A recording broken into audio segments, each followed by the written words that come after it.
Hello, everyone. Thank you so much for joining us today. We are going to give everyone just a couple of minutes to join. We're going to aim to start at about 2 minutes after the hour. But in the meantime, I am going to launch a little poll for you guys. Curious to know which topic today that we're planning to cover are you most looking forward to? And all of them is not a cop-out answer. You're allowed to say that. But if there is a topic that you're most interested in hearing about, we're curious to know.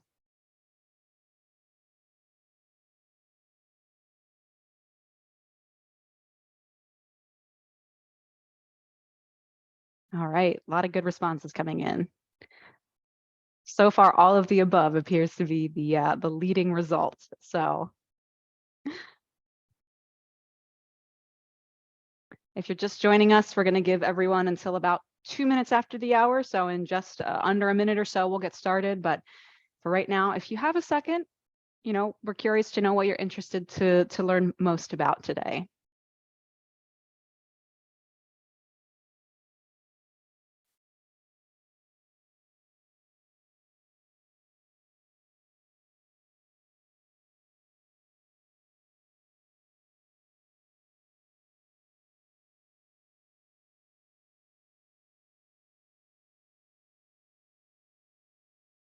All right, we are at 2 minutes after the hour. So if you haven't had a chance to answer the poll yet, you can just let us know after the fact. I'm going to end the poll and I will share the results. Looks like most people are interested in hearing about all of the topics today, but it seems like AI is definitely a popular topic as well. So looking forward to hearing how you guys think of these think of these different topics afterwards. Okay. All right, so we are going to get started. So hello, everyone. My name is Sandy Hogg. I'm the business manager here at ITS, and I'm going to be your host and moderator today. Once again, thank you so much for joining us. We've got a packed session for you today covering 3 topics all about security technology in online assessment. So this will be a panel style webinar. So for the majority of the time, it'll just be me and the panelists on screen talking. There will be a few slides and videos that I'll share throughout, but for the most part, it's just going to be an interview. So before we dive in, I just want to go over a couple of housekeeping items. We will be doing our best to handle Q&A at the end of each topic. So first, we're going to cover secure browsers, then we're going to cover 2-camera proctoring, and then finally, we're going to end with AI. So we'll try to answer any questions pertinent to those topics while we are still in them. But that's, of course, time permitting. We're going to be keeping an eye on that time. So, please do submit your questions as you think of them. There is a Q&A feature at the bottom that you should see. And if we can't get to them during the topic itself, we will do our best to circle back to those questions at the end, time permitting. This webinar will be recorded, so we will share the link to access this after the webinar is ended. You'll get a follow-up email sometime today or tomorrow. And once the webinar is done, don't click away too quickly because there will be a survey at the end that will appear in your Zoom window. So we would love to hear your feedback about today's webinar as well as suggestions for future topics. So once again, don't click away too quickly. Okay, so just briefly, if you are not familiar with ITS, if this is the first time you're joining the webinar and you don't know who we are a technology company established 25 years ago with the vision of bringing test delivery online. So over the last 25 years, we've really been at the forefront of innovation in the assessment industry, working really closely with our partners to develop a suite of software and services that, not only support assessment programs, but to help them evolve. So we're going to dive right in. Without further ado, I'm going to invite our panelists to turn on their cameras and mics and join us and introduce themselves. All right, I see Pat and Chris. Hi, good afternoon, guys. Hello, hey, Sandy. Pat, would you like to introduce yourself? Sure. Hi, I'm Pat Ward. I'm the president and CEO of ITS. Great, thanks for joining us, Pat. And Chris? I'm Chris Glacken. I'm Director of Innovative Technologies here at ITS. Awesome. Well, thank you so much for joining me today for this conversation. I'm really excited to get to ask you guys some questions today. So we are going to dive right in. Our first topic today is all about secure browsers. And to set the stage for this topic and for each of the topics, what I'm going to do is share a brief video, just again, in case anyone does not know what a secure browser is. I'm going to share a brief video that covers that, and then we'll dive right into the questions. All right. And this does have sound, so if you have system audio, you may want to turn that up.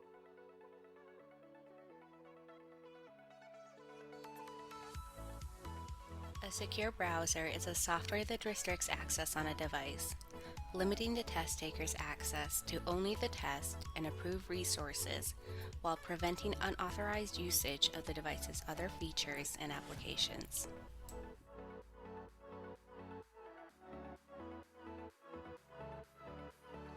The goal of a secure browser is to ensure a level playing field by preventing cheating while being invisible and seamless during the testing process without any noticeable impact on the test-taking experience.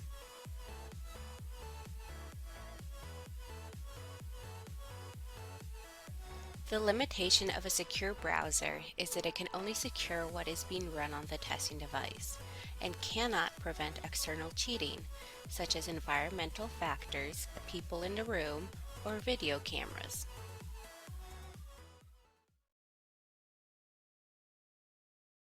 All right. So my first question is for you, Pat.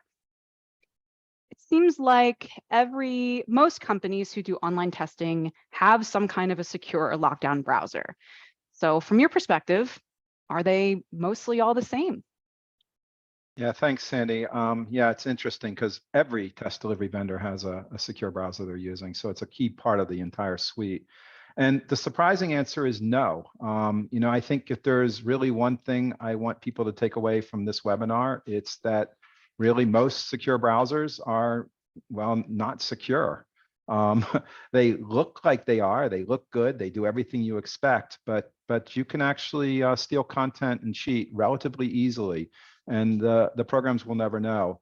I think the really scary part of this is that most of the programs and the companies that are creating these and the developers, they actually don't know how easily it is to hack them. We were in that boat. So, I mean, I'm actually speaking as a company that actually had to deal with it. Like every test delivery vendor, we use a company out there to audit our security. It's a good one, very well known, very good company. Ours missed the advanced hack, how to advanced hack sort of a secure browser in every audit they ever did. We had a partner company audit us with another company, and they missed all the advanced hacks. What you find is that the legacy secure browsers, and by legacy, I mean the secure browsers that I'm calling not secure that think they are, they're depending on security that's like based on process detection.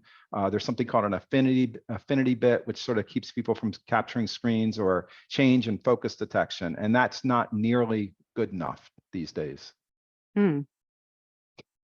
So then, Chris, how hard or easy, I guess, is it for someone to cheat? So it's an interesting question. It's really going to depend on what their goal is and what they're trying to do. I think something that's really important to consider is that just because a hack or an attack might be complicated, it doesn't mean that everybody can't do it. So all you need is just one person that's motivated enough, that has the time and the energy and the motivation to be able to figure that out. And these things can easily be packaged. They can be made into a program that's run as simple as something with a little hotkey.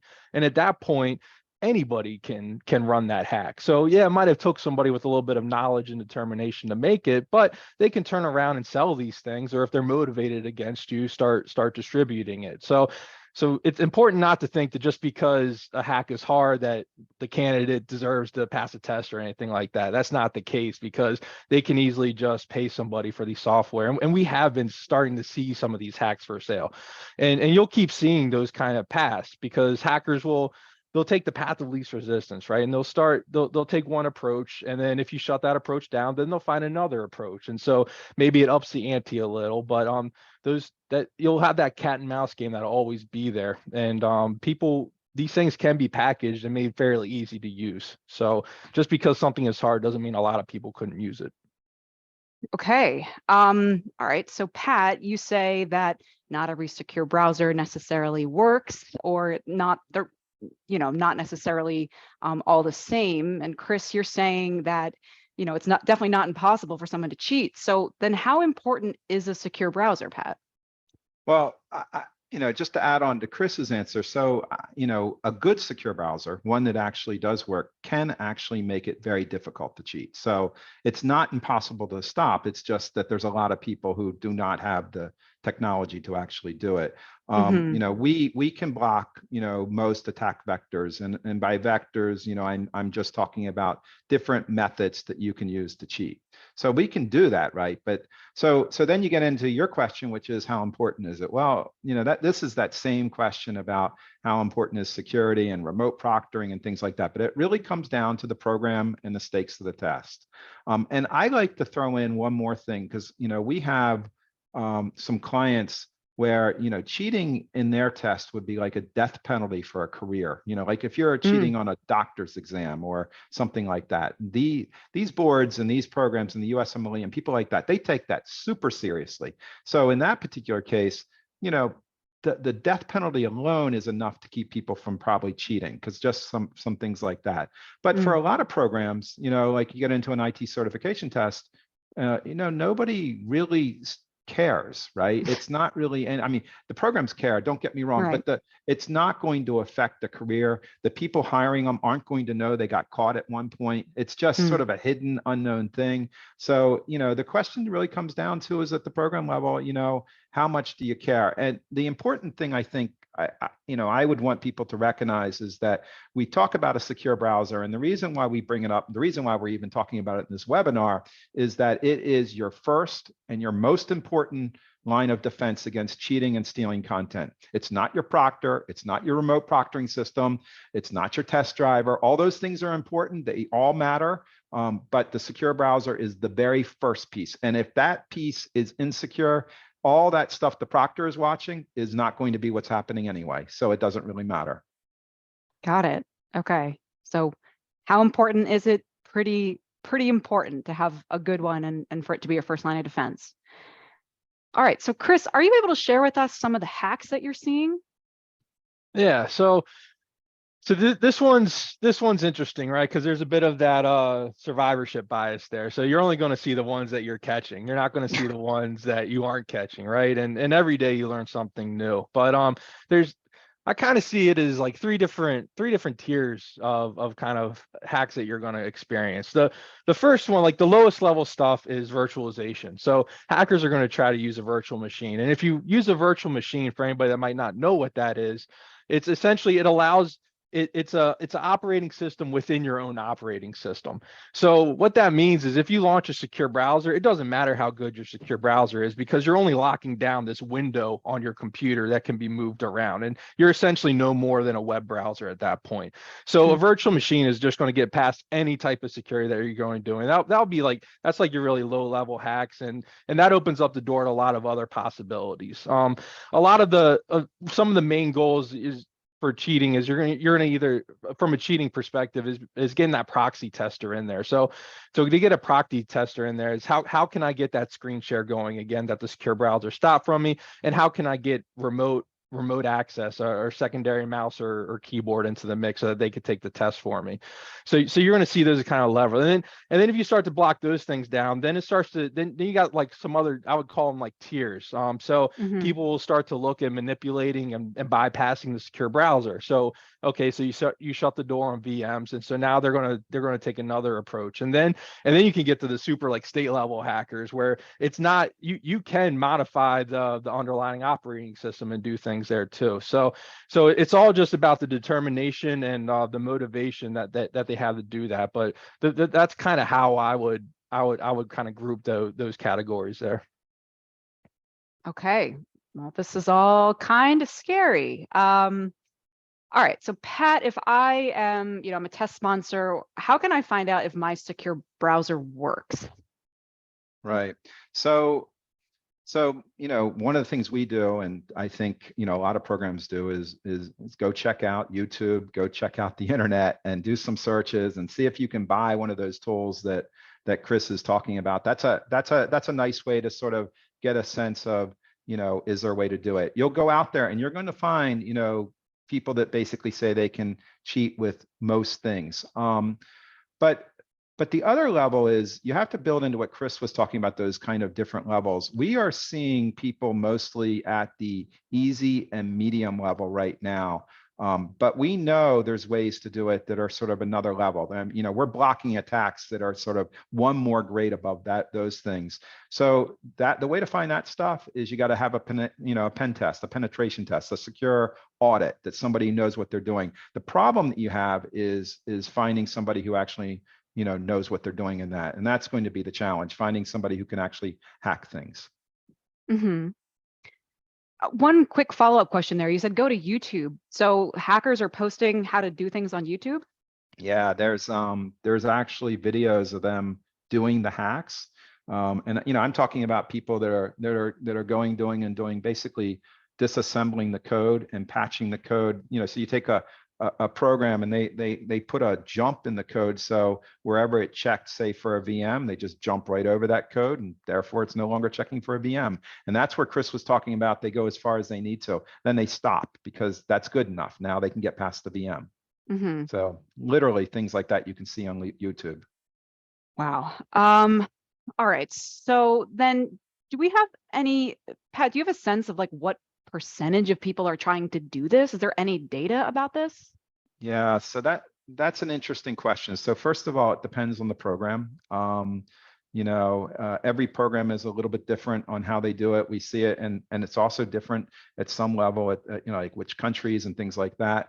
One of our programs, we can see and block about 2%. So we're seeing about 2% of the testers trying something. We changed our system so that we know it later in the game, so that we're catching them after they sort of identify. That's sort of a key point. But really, the key thing that programs have to realize is that what you don't know is the ones that you aren't catching, right? And that's what was happening previously. And and we actually think we've got it very much locked down now. But there was definitely a time we didn't, and I think that's true of a lot of programs today.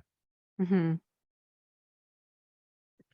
All right, so Chris, I'm curious. There's been a lot of buzz around ChatGPT. This has been the talk of the town on the internet for a couple of months now. So, can something like ChatGPT be used for cheating?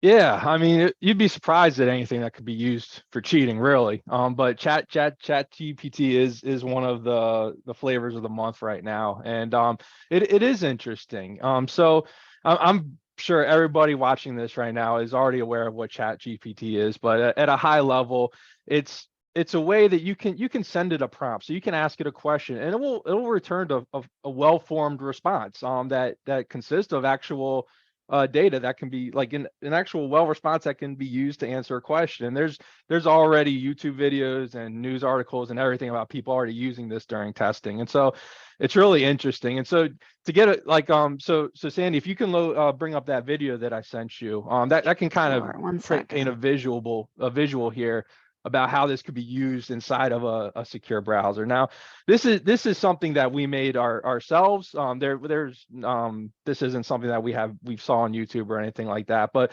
what this is essentially, so ChatGPT, it has these APIs, and so if you're able to get a process running that can go undetected by the secure browser, well, what you can do here is pretty much when you get to an essay question in your test is what's happening right here. You'll see there's an essay question. And so what I'm going to do here is I'm going to just kind of send a question that I want to ChatGPT. Now I'm inside the secure browser. The secure browser has no idea that I'm doing this. And so I highlight my question, and then I just run a quick hotkey that you're not seeing me do on the screen. I send it off to ChatGPT. ChatGPT processes it, and then I'm able to load it into my screen. And so in this scenario, I'm just using the clipboard as a buffer here. And so it's interesting, right? Like this is a basic question, like what is the sky blue, or why is the sky blue, or something like that. But you could see that the response that comes back there it's not like a Google search. It's a well-formed response. And so if you put this in the context of a more robust question or something, you can get a robust answer that can either serve as your answer or as a starting point. And with an attack like this, you can just continue to layer these things on until you have a well-formed essay. So with this hack, I'm not limited to just one question. I'm just using API under the covers, and I can keep asking it, and I can put together my essay in real time. And so that could allow somebody who has no knowledge on a subject to be able to put in a response that will look like they do. So this is just an example of how you could use something like that, and just all the different vectors that are out there. So then if you figured out how to hack this, Chris, have you figured out how to prevent it? Like what, how can you prevent this kind of attack? Yeah, so that's the thing, right? So kind of alluding back to what we said earlier, how do you stay on top of this stuff? Well, you can have companies do it, or you want to try to get ahead of the attacks before they become an attack, right? And so for something like this, well, you just break it down. What is this attack doing? Well, the attack vector is using ChatGPT, right? And so it's using APIs. So that means it has to use internet to call out to something external and return it, right? So it could be implemented a whole bunch of different ways. In this scenario, there was a clipboard buffer used. So you can watch your clipboard and things like that, but that's not attacking the root. The other thing you do is just monitor for processes that are making calls out to other domains that you don't want to be used, right? So the difference here is that this is a call being made outside the secure browser. So this is happening without the secure browser's knowledge, because the secure browser is only monitoring, a typical one is only going to monitor traffic that's happening within there. And so those things, so really those are different areas that you can kind of key in on to block something like that. Okay. Chris, one more question for you. We've been talking about cheating so far, like someone trying to circumvent the secure browser so that they can, cheat on their test and do better. But what about content theft? I know that's another sort of big factor here, a big concern. Yeah, it certainly is, especially if you have content that's valuable to people. There's a couple of different ways you could do it. One well-known way is through a man-in-the-middle attack. And so a man-in-the-middle attack is essentially where you insert yourself between the testing the driver on the server and then the client, right? And so as a person trying to steal content, before it actually makes it to my secure browser and paints itself on the page, I'm going to intercept that request and just save off all that markup, all that HTML off to a local file, and I'll have it there. If you're able to kind of disable the screen sharing process and record your screen that way, that's another way. And then another way outside of that is just through just something really old school that the secure browser is not going to be able to catch, which is just using a camera. And so Sandy, I think I sent you another picture on this, but it's really it's crazy what these cameras look like these days. And so you can see in this slide, I mean, like if you look at that button, right, it's like that's going to be really hard for a proctor to detect. And there's people doing interesting things in this area to catch like lens reflections and stuff. But at the end of the day, I mean, just looking at this picture alone, if that camera is focused on your monitor, that no secure browser is going to be able to stop that. Wow, that is ingenious in some ways. Okay, so Pat, we talked about that a good secure browser is necessary as your first line of defense, but what are some other prevention techniques that should be considered here? Right. So I think, it comes down to partially the location of the test matters. When you get into a remote proctoring situation, the examinee controls the location. That's a challenge, right? With the examinee controls the location, they can start putting cameras in different spots and things like that. That's a real problem. So your testing centers are more secure. Though I will point out, even in a testing center, you have different sort of levels. You have sort of your corporate-owned centers. They're usually a higher level of security. And then you have your sort of third-party centers. The third-party centers have a lot of the same challenges as the at home, because those environments can potentially be hacked. So that's a real problem. So what you're going to be seeing, and if you go to ATP, you'll see a lot of this, the real solution starts to become content, test design. How do you actually build your tests? How do you structure your tests? And items. Lots and lots of items. AIG matters. That's automatic item generation. That's the concept of actually generating lots of items, creating clones and using clones, things like that.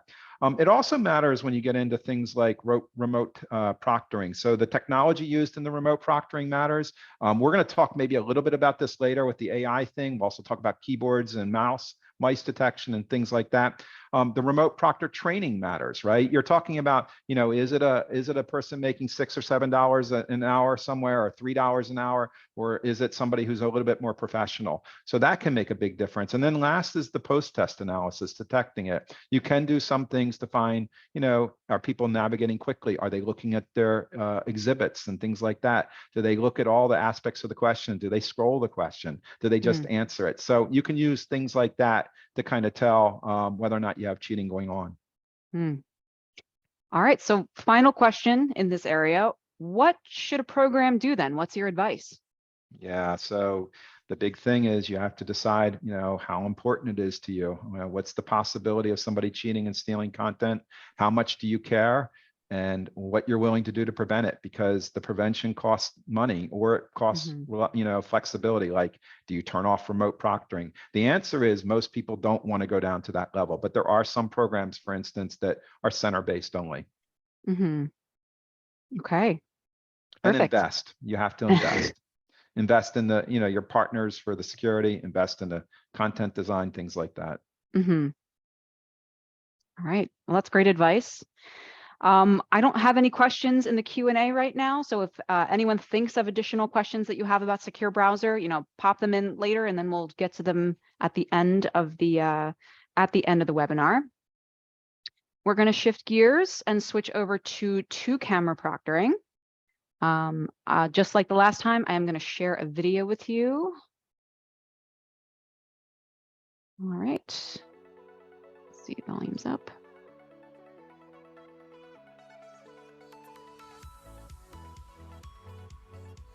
Two-camera proctoring is a type of remote proctoring where a mobile device is used for an additional viewpoint of the testing environment, providing increased security by capturing views that are not visible with just one camera.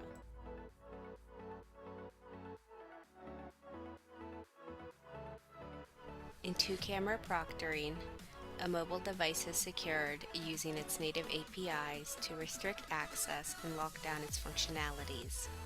During this time, no calls or messages can be sent or received.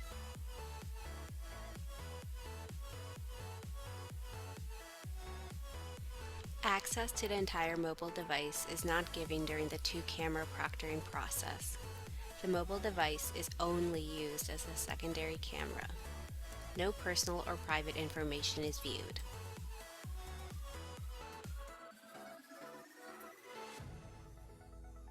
During two-camera proctoring, the proctor can simultaneously view both video streams and zoom in on a video for a better view of the testing environment.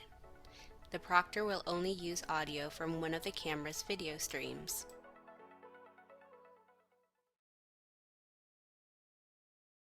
Right.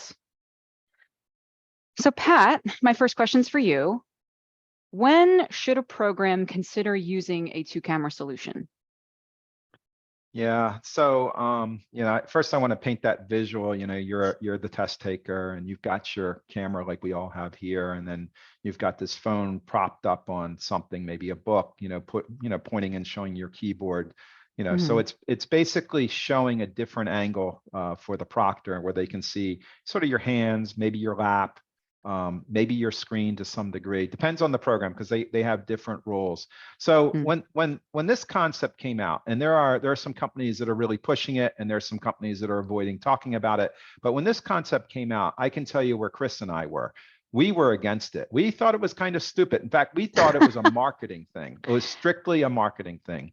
And then we started kind of getting into this secure browser stuff. And the more we hacked the secure browser, the more we kind of liked the idea that we had just another wall in our wall of prevention, right? If you think about security as layers, this is another layer.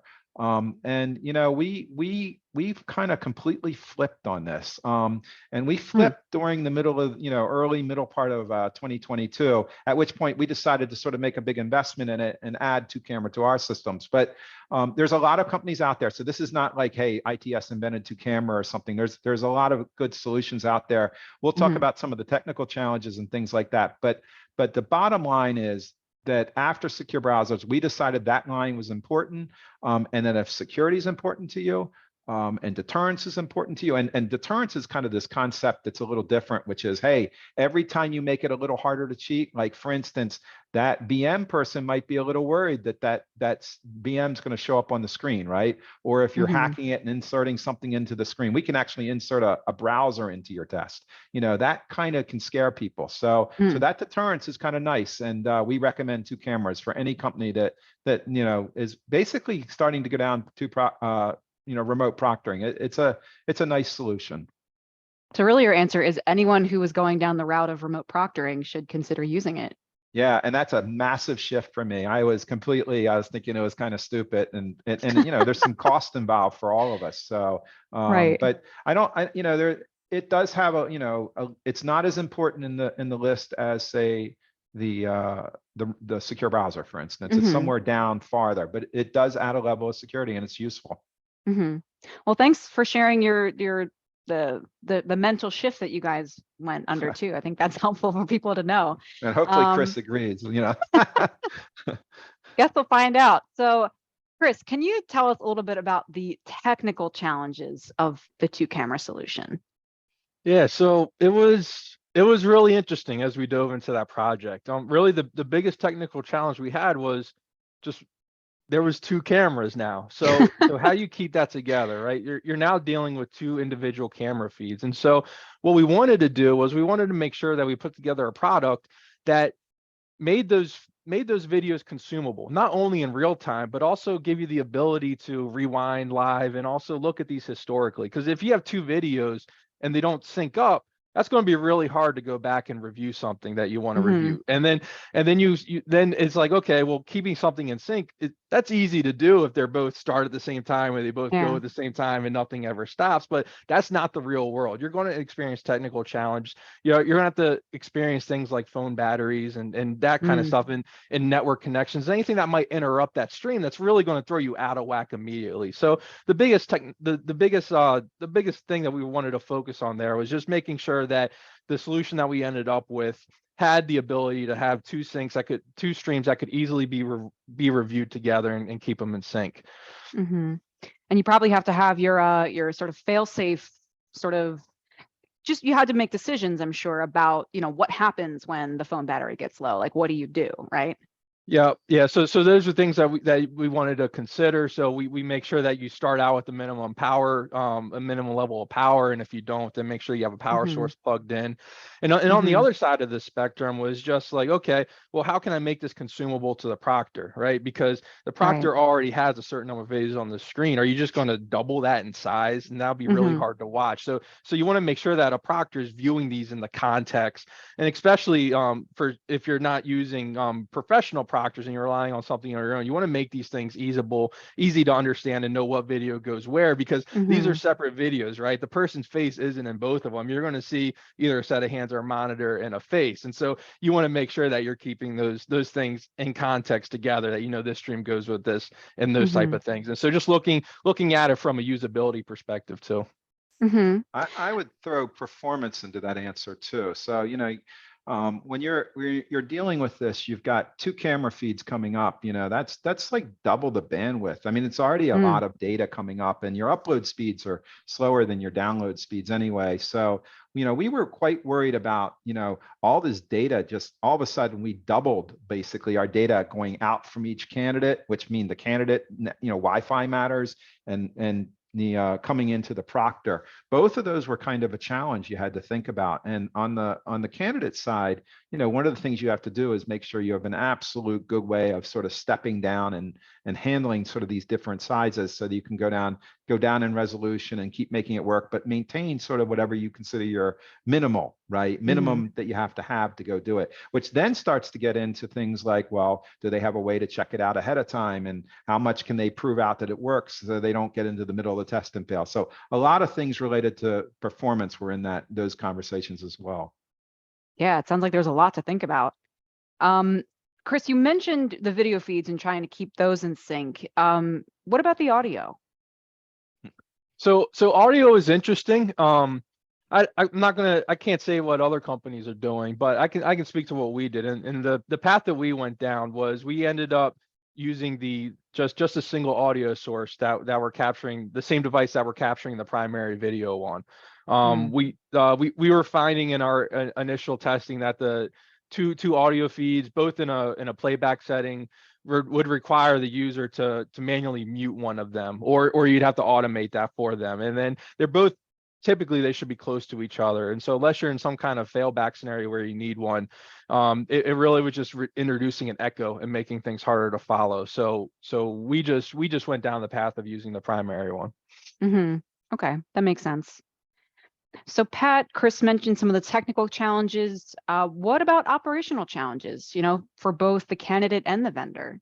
Yeah, so it does. For the candidate, it means the candidate needs to have a second camera, right? So, back in the day, in the early days of remote proctoring, of course, the primary camera was a challenge for some people, but that went away when we all started working from home. But now you've got into the second camera. We're lucky in a way because we're also in a world where almost everybody has a cell phone or a tablet or something. So, but in our world, you need to have one that's supported, right? Because we're not just using it, we have to actually control it and lock it down. So we support, iPhones, Android, things like that, but you're going to have to use one that's a supported one. So right there, you have some limitations and new additional requirements on a candidate. And then just dealing with this extra device, you need to really focus and make sure it's user-friendly to connect it and use it, to support it, making sure you help them, talk them through the process of putting it in the right spot,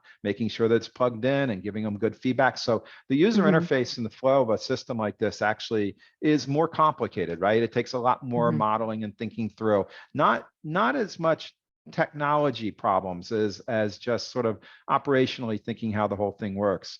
And then on the vendor side, the program and the vendor, and we kind of look at them a little bit separately because, we want to do certain things on the vendor as a supplier, but we need to give the programs, the ability to configure it. What happens if a camera disconnects, right? Do you kick them out? Some programs do, some programs are not. We have a lot of programs, the second camera, if it disconnects in the middle, they're going to let them keep going. But that's actually something a program has to decide at some level. And there's different types of disconnects, right? There's like, what if the camera's just not showing, or what if it completely disconnects? So you have to deal with some of those things. And then you have the costs, right? You have your costs at the server side. It's basically doubling sort of your video feeds. So you've got cost of servers, you have storage costs, you have network costs. All that has to be factored into like how you're dealing with it at a pricing level. A lot of things to think about. All right, so Chris, doesn't adding a phone or tablet or whatever into the mix add sort of another layer of security challenges? Like, couldn't I receive messages or potentially access other apps? How does that work? Yeah, so you want to lock down that device too. So it's another device that has access to the internet. In fact, the internet's a requirement in order to use it. So what we want to do is what Pat was saying with supported devices is we support iOS and Android, and we lock those apps down to make sure that you can't get a message during the test, because just like we're seeing on the screen right now, you don't know what I'm looking at right now. You can see me, and this is what a proctor would see. So on my phone, you want to make sure that they're not getting a message from their friend every 5 minutes with some kind of information or something. So you want to lock that down and prevent any notifications, and also prevent any distractions too, just so that they can focus on their test. So we do lock those secondary devices down. Okay. And Chris, final question for you. Was there anything else that you needed to think about here? I mean, Pat covered a good part that I kind of glossed over there earlier. It was a very interesting project. But at the end of so it's always a balance between security and usability. So you are introducing another failure point to the process. Having another device is another thing that could either not connect or something else that could go wrong. But it does, the benefits of it, as we came to find out, we really felt that there was a good reason to have this in the mix, because they're just having that other view. If you're able to get around that first layer, that important layer of the secure browser, if you're able to get around that, that second camera is going to come in and help you identify those things. It's going to help you see if they have anything that this view right here that's giving you is not going to have. So we did we do at the end of the day think there's value in having this. Okay. All right, Pat, final question here. Philosophical question, if you will. So if 2 cameras are better than 1, are 3 cameras better than 2? Are 4 better than 3? You know, where does the madness end here? Where's the sweet spot? You know, I have a friend who's another test delivery vendor, works for them, and we were chatting very early in the process about, you know, is 2 camera worth it? And we were just sort of debating it, because it's a really good question, right? And it's a very diverse opinion set on this. And this is his favorite question, you know, to just like, you know, I'm going to shoot you down, because this, you know, look, 2 cameras, you know, wait, let's stop at 3. And he has a favorite joke about razors where Bic did something like, you know, we're going to go to 5 razors. But the reality is that going to more than 2, the benefits start to become almost unobservable. There still is better benefits, but when you start throwing in the pain of dealing with 3 cameras and the reality of it, you know, it's not practical, and it's just not worth it from a security perspective. So no, I don't think it's really worth it. Better, if you define better in the big picture, it's not better than 2. I think 2 is really a very nice practical spot. I think 1 is fine too. You know, but all in all, if security really matters, I do recommend 2. Okay. All right. Well, thank you so much. That was my last question for this particular topic. And I don't see any questions in the Q&A pertaining to 2 camera, but if there are additional questions, we should have a few minutes at the end to circle back to that. So we're going to shift right into our final topic for today, talking about AI. As with the last 2 topics, I'll share a short video, and then we'll jump into the questions.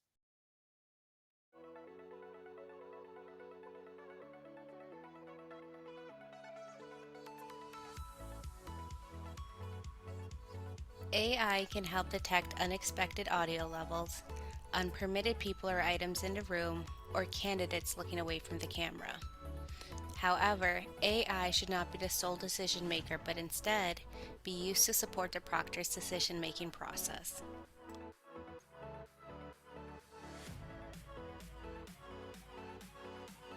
AI can help with proctoring in 2 ways.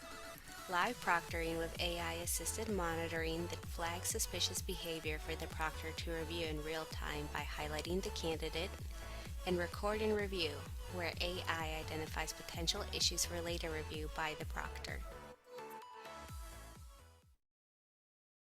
All right. So Pat, let's jump right in.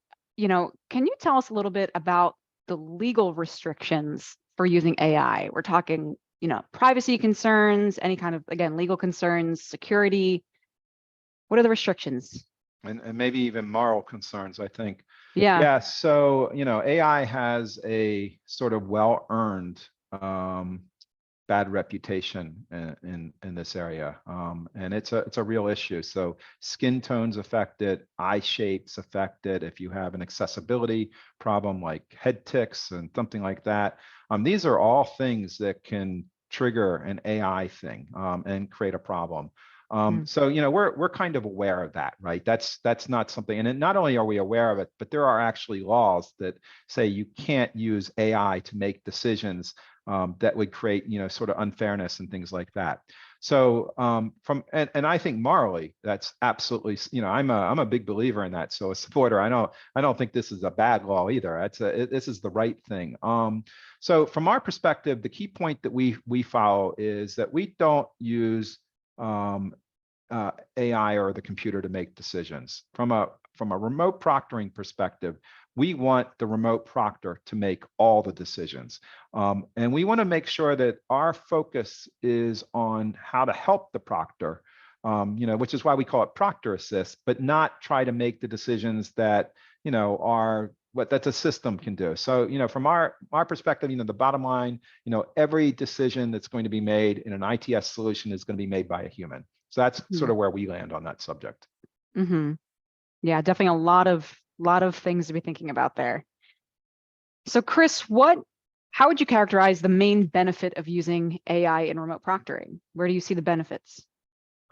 So I see the benefits. It has the ability to increase the efficiency of a proctor. If I'm a proctor and I'm monitoring 6 to 10, 4 to 10, 4 to 6 candidates on my screen, it's going to help me it's going to help call out some things that should draw my attention to a particular candidate or set of candidates versus another set. And so that way I'm able to use that limited amount of focus that I have in that type of setting better to focus on the areas where, like, hey, the system thinks there's something going on over here. Let me go look at it. Now, again, like Pat said, it's not making a decision for me, but it's giving me tools to help me know to go look at something or go back Mm-hmm. and look at something.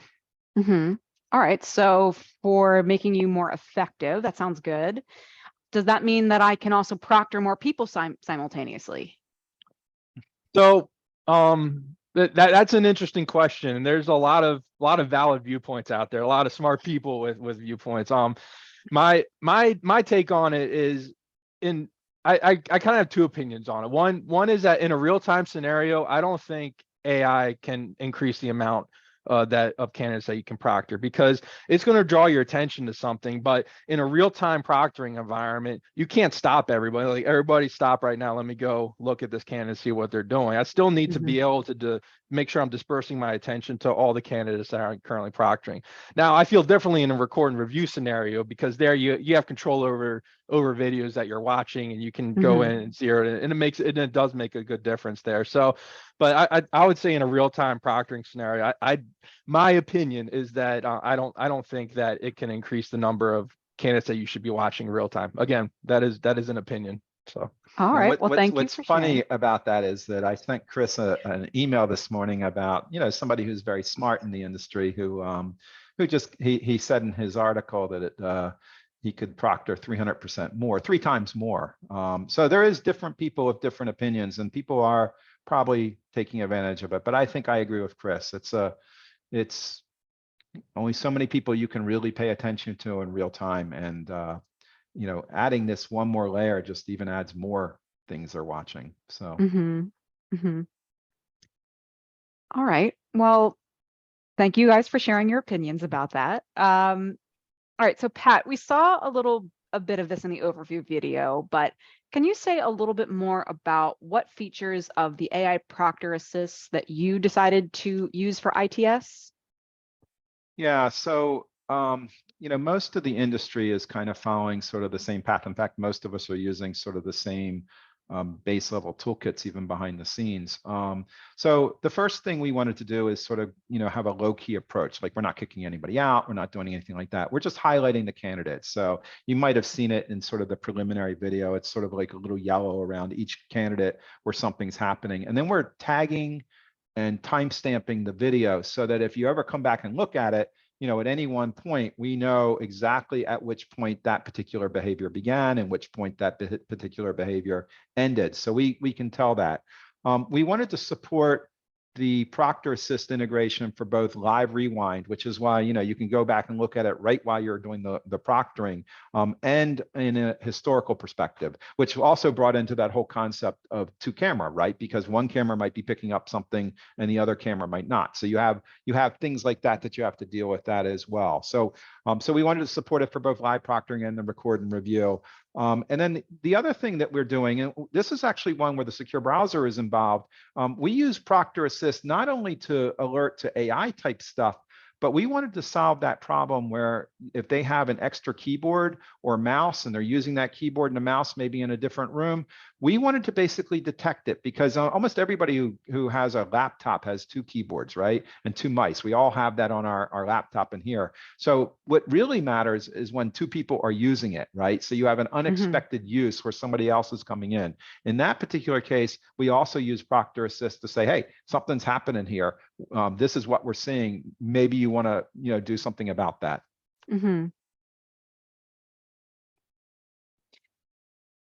All right. So, Chris, previously Pat referenced, different privacy and legal issues with using AI. And I believe that we've also heard some concerns from programs about this as well. So I know that ITS technically supports this, but I want to know, what do you think? Should programs use Proctor Assist as part of their security toolkit? So that's a good question, and I think this kind of goes along with some of the other ways we've been answering these, which is it really depends on your program's needs and how important security is to your program, and really what your ultimate goal is there. With our solution, we wanted to make sure it wasn't invasive and keep it lightweight. We also recognize that programs are going to have different needs, and so we made everything configurable. We made it configurable as to whether or not you can or you use the Proctor Assist functionality, the AI features or not. We made it configurable as to which specific ones. So if you do want to use the Proctor Assist stuff, but maybe you only want one or two of the checks, we have that ability to turn it on at the check level too. And we also have the ability to control sensitivity. So we really wanted to just accommodate that program's decision making and allow them to choose what's going to be right for them. We do think there is value in Proctor Assist, just like the two cameras, but it's really gonna need to just, is it something that makes sense for your program? And the comfort of a program with an AI check. Yeah. Okay. So it sounds like ultimately you think it's a good idea, but with all of the other things in consideration too, it's nice to hear that a program can configure exactly what they want to use. We know some programs actually have rules against using AI in sort of Really? any sort of form. So, it's that may change, and I think it will as sort of the nuances of it. But right now, some programs just can't use it because of their corporate rules. Sure. Yeah, it'll be interesting to see how that evolves, because AI is popping up everywhere, Everywhere. for better or for worse. Right. All right, Pat, I have one more question for you. Kind of a big one. It's an opinion question. Do you think, in your opinion, will AI replace human proctors or just eventually replace live proctoring altogether? What do you think? So I have to say yes, at least at one level, because people are doing it. So yes, for some programs, because there are programs that are actually live today using, AI only. But I will tell you that it's going to be limited, because some countries are not going to let you do it. Things like the EU, probably the US, so where the privacy laws kick in. So it's going to be limited. I think, let's just stick with the US for a minute. Human proctoring is going to be here for a long, long time. It's not going away. I also think, if you ask me my opinion, in other words, if it's my program, then I want humans to be always a part of the decision makers. So, the answer is no, it should be, but I think there is some yes in there, and I don't agree with it. Actually, I think it's wrong. Interesting. Well, actually, a question just popped up that's sort of related to this. You mentioned, at least in the US, you don't think it's probably going to ever go live. Proctoring will probably never totally go away, but what would you what do you think about the difference between the use of AI in the US versus other parts of the world? Can you give us any perspective on that? Well, yeah, so I mean, I get, and Chris does too, we get emails from companies, about companies all the time. Somebody says, hey, look at this company, and they have, they have some system. The one I saw last week, I think, was in India, and it was completely 100% AI, and it looked like they had a nice user interface, and some company I had never heard of, and they're trying to break out, and they're clearly delivering today. So I think in especially your so-called Western countries, the non-Europe, non-US, things like that, you are going to see it. But there's more and more pressure, and I think some of the problems they're going to solve, right? They might get better and better with the eye shape or the skin tones and things like that. But the real question is, does it ever really get fair? And I don't think so. I think there are people, who just look away to think, right? And that does not mean they're cheating. So how do you handle stuff like that? So you start making compromises. And when I say compromises in your AI to say, well, that's not maybe something I want to flag. And so eventually you compromise your right out of where you can really use it. So, but I do think it's an important part. This reminds me of the whole question of, should there be umpires in baseball? I mean, I'm a baseball fan. So Should you have umpires to call balls and strikes because computers can do it better? And more instant replay is becoming a part of that. But we already have instant replay as part of our solution in remote proctoring. So that's where 2-camera comes in. So I'm pretty comfortable where we are right now, and I think it's the right way to go. Great. All right. Well, we have 5 minutes to go. There is one question that was raised back in the secure browser section, so I think I can queue that up now. If anyone else has any questions, you can stick them in the Q&A now. And if there are no more questions, we'll wrap up after this. So Pat and Chris, whoever wants to take the lead on this, we have a question in about whether there are any additional technologies or websites that that we can or should be monitoring, or at least be aware of from a security perspective. So for example, YouTube, finding videos on there of people posting, ChatGPT, Reddit. Like, are there any other resources or technologies or websites that you want to share? I'll let Chris answer this one because I know he checks this stuff pretty regularly. So maybe Chris, you can. You're going to give us away all your secrets, Chris? No, I will admit though, you already said my favorite one, which is Reddit. But at least what I've been seeing is these things aren't really discussed out. Oh, well, so another one that I really like is it's called Unknown Cheats. And what that is it's a video game. It's geared towards video games, but kind of like what Pat said earlier, when we started looking at these type of attacks, we started looking at what the video game industry has been dealing with some of this stuff for a while. People are manipulating their games, right? And so you're dealing with almost the same user base there. People that are technical and able to do that kind of programming. That gets you into your middle and upper tiers of hacking or selling a hack.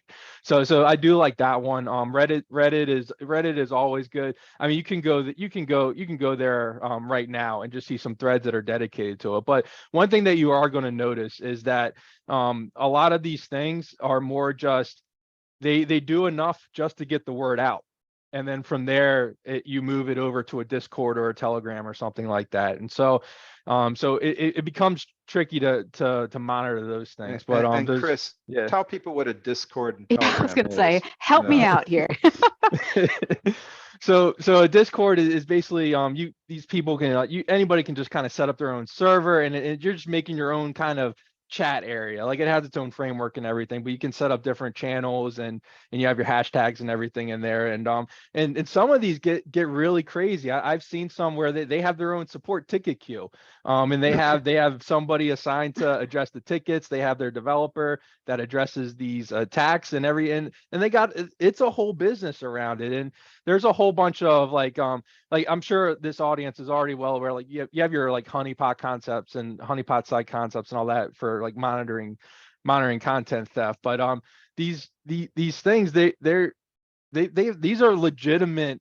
There's a lot of legitimate looking websites and a lot of practically legitimate I don't want to call them legitimate, but they're being professionally run with how they're doing this. And so Discord provides a platform for that, and Telegram it gets you all that anonymity and those type of things. But it's really interesting, and you don't have to look too hard out there to find this stuff. From a money perspective, we see things, they start around $250 to get a piece of software that you can run on your machine to bypass. Let's say it's something like that. Well, 1,000 of those, that's 250,000 a year.